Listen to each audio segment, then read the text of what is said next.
अरे सासूजी पुडिया पकवानी ननदोरी नेली बाखेर।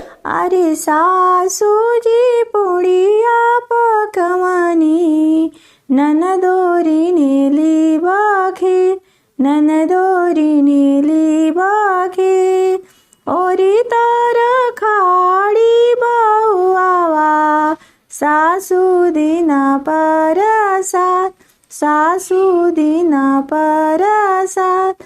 झोटा दही मारेली सासू दिहली घर से निकाल, दिहली घर से निकाल।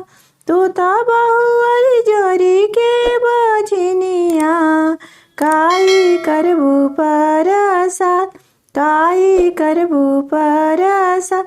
रोवत कलपत बझनिया ए छठिया घाटे जास, ए छठिया घाटे जास।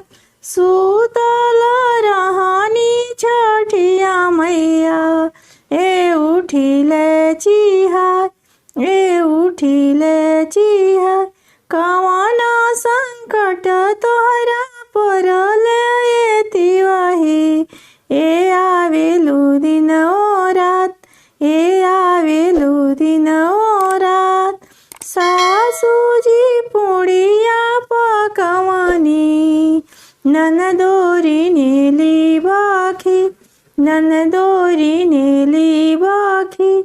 ओरी तर खाडी बहुआवा सासू दिना परसाद, सासू दिना परसाद।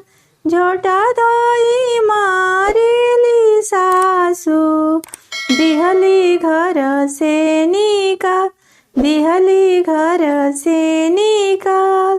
तू तो बहुअरी नान्हे के बझनिया काई करबू परसाद, काई करबू परसाद।